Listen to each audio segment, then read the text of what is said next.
Welcome back, Ultimate Masters, to Becoming Ultimate Masters, the podcast that fuels your journey toward knowledge and inspiration. That's right. We're diving deep, into these topics that matter, helping you unlock your potential and really just become the best version of yourselves. Exactly.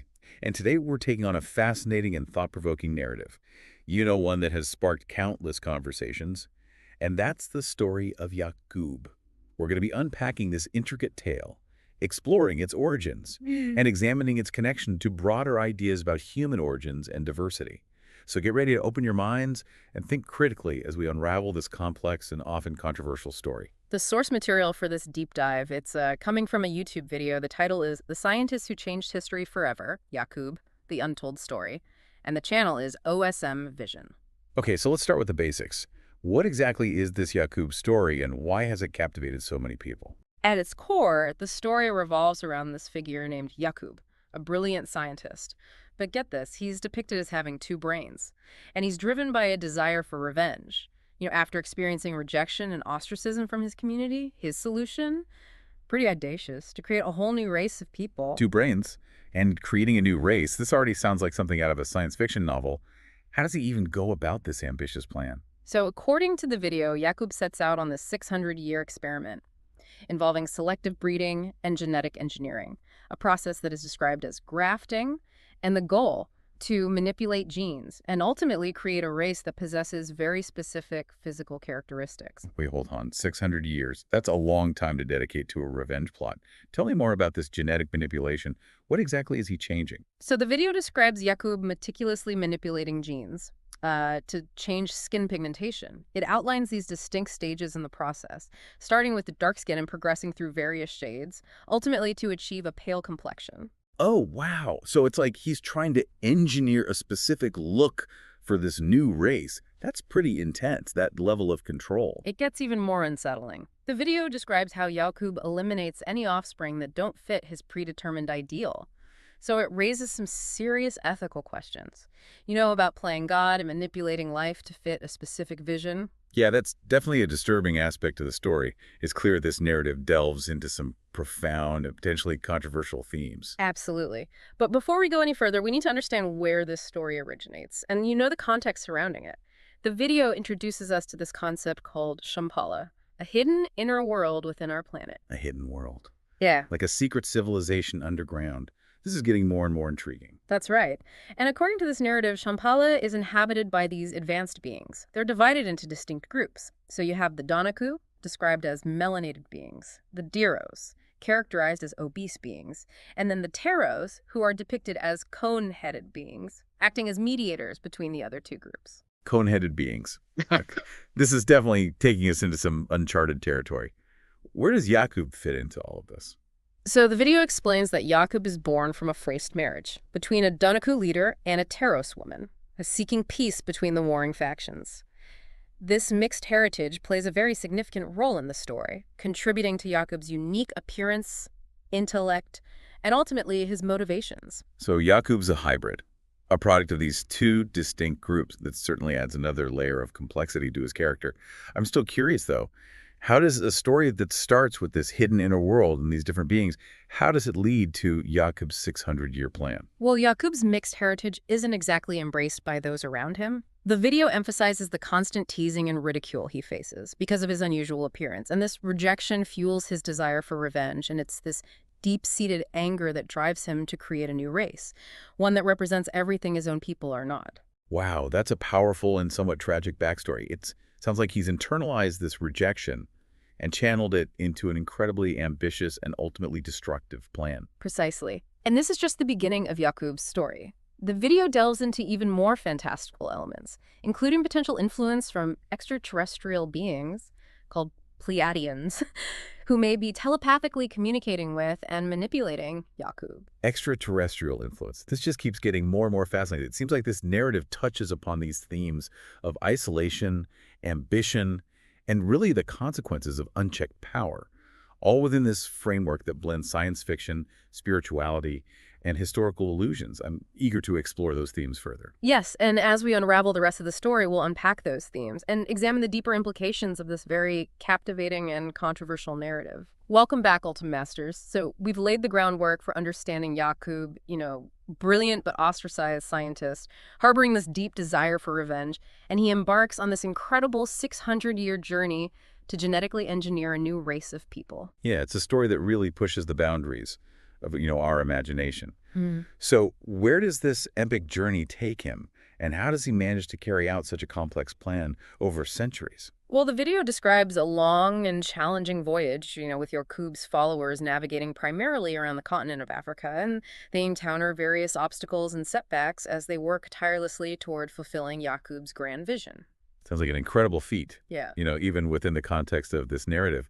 I'm curious, though, about Yakub himself. Does he actually live to witness the completion of his 600-year experiment? Actually, that's one of the more intriguing twists in the story. Yakub dies before seeing his plan fully realized. Oh, However, his legacy doesn't end there. His dedicated team of scientists, they remain fiercely loyal, continuing the work even after their leader's passing. so the quest for revenge, in a way, transcends even death. Yeah. Right? Some interesting questions about, the nature of legacy and the long-term consequences of our actions. Yeah. It's like a cautionary tale woven into this fantastical narrative. It definitely adds a layer of depth to the story, doesn't it? And this concept of legacy becomes even more potent when you consider how the video connects the Yakub story to the idea of lost tribes.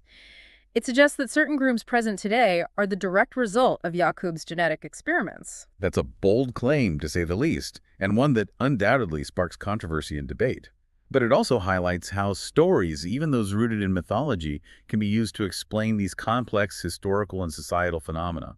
Like people throughout history have sought answers for human diversity and the origins of different cultures. And the Yakub narrative provides one such answer, though a highly unconventional one. It's a testament to the enduring power of storytelling, even in the face of scientific scrutiny and potential ethical concerns. Speaking of ethical concerns, it's hard to ignore some of the more unsettling aspects of this story, particularly the way it depicts the creation of a new race as inherently wicked. Absolutely. We can't shy away from those difficult conversations throughout history. Similar narratives, those that label certain groups as inherently inferior or dangerous, have been used to justify discrimination, oppression, and even violence. Exactly. And while we're approaching this story with an open mind, exploring its nuances and symbolism, it's crucial to remember those real-world implications. We must be mindful not to perpetuate harmful stereotypes or generalizations, even when analyzing a fictional narrative. Couldn't agree more. Critical thinking is paramount here. We need to ask ourselves who benefits from the story. What are the potential consequences of perpetuating such narratives? How can we engage with complex stories like this without perpetuating harm or prejudice? It's a delicate balance, but I think it's essential to have these discussions. We can learn a lot from exploring different perspectives and challenging our own assumptions. And the Yakub story, with all its fantastical elements and controversial themes, definitely pushes us to do just that. Precisely. It's a story that compels us to grapple with these uncomfortable questions about identity, power, and the very nature of humanity. Now, before we move on to the final part of our deep dive, I want to take a moment to acknowledge that this story might evoke strong emotions or challenge deeply held beliefs for some listeners. And it's important to approach these discussions with respect and understanding. We're not here to endorse any particular interpretation or ideology, but rather to explore a fascinating narrative that has captivated many for generations. So with that in mind, let's take a short pause to gather our thoughts before we delve into the final part of this deep dive. We'll be back in a moment to explore the connections, interpretations, and enduring legacy of the Yakub story. Welcome back, Ultimate Masters, as we delve into this final part of our deep dive into the Yakub story. I'm struck by how this narrative, despite its fantastical elements, seems to echo themes and patterns we find in other stories, even ancient myths and religious texts. Yeah, that's a great observation. The Yakub story isn't isolated. It draws upon and resonates with these universal human narratives that have been passed down through generations. For example, we can see parallels with the biblical story of Jacob and Esau, two brothers vying for power and inheritance. Right, that sibling rivalry, the idea of one brother being favored over the other, definitely seems to connect with Yakub's own story of rejection and his desire to create something entirely new and separate from his origins. Exactly. These recurring themes of conflict creation and the quest for identity are kind of woven into the fabric of human storytelling. They speak to our fundamental need to understand our place in the world, to grapple with questions of origin, and to make sense of the complexities of human relationships. It's fascinating how the Yakub story, while unique in its details, taps into those universal human experiences and anxieties. And it's also interesting to consider how this story has been interpreted and reinterpreted by different groups throughout history. Absolutely. The Yakub story isn't static. It's a fluid narrative that has been adapted and molded to fit different cultural contexts, belief systems, and social movements. It's been embraced by some, condemned by others, and analyzed from countless perspectives. It seems like this story, regardless of whether people accept it as literal truth, serves as a kind of mirror reflecting the values, anxieties, and aspirations of those who engage with it. It's a testament to the power of stories to shape our understanding of ourselves and the world around us. That's a powerful insight, and it reinforces the importance of approaching any narrative, especially one as complex and potentially divisive as the Yakub story, with a critical and discerning eye. We need to ask ourselves, who is telling this story? What are their motivations? And how might this narrative be used intentionally or unintentionally to reinforce existing power structures or to justify prejudice and discrimination? Those are crucial questions to consider. It's so easy to get swept up in the fantastical elements of a story, to be captivated by its imaginative power. But we can't lose sight of the potential real-world consequences of narratives that promote harmful stereotypes or essentialize entire groups of people. Precisely, it's a delicate balance. We want to encourage intellectual curiosity, open-mindedness, and engagement with diverse perspectives, but we also need to be vigilant about the ways in which stories can be used to perpetuate harmful ideologies or to divide people rather than unite them. So, Ultimate Masters, as we conclude this deep dive into the Yakub story, we urge you to continue exploring this narrative with a critical and compassionate lens, engage in thoughtful conversations, challenge your own assumptions, and seek out diverse perspectives. Remember, knowledge is a journey, not a destination. And the more we learn, the better equipped we are to navigate the complexities of our world and to build a more just and equitable future for all. Well said. And remember, the conversation doesn't end here. We encourage you to share your thoughts, insights, and questions with us on social media. We're eager to continue this dialogue and learn from your perspectives. Thank you for joining us on this incredible journey. Ultimate Masters, we hope this deep dive has sparked your curiosity, challenged your thinking, and inspired you to continue seeking knowledge and wisdom. And if you're hungry for more knowledge and inspiration, visit us at www.ultimatemasters.org/coaching or reach out to us on WhatsApp at +2 567 713 24119 for more information. Don't forget to check back daily for a new episode, and please share this content with others who might be blessed with this information piece.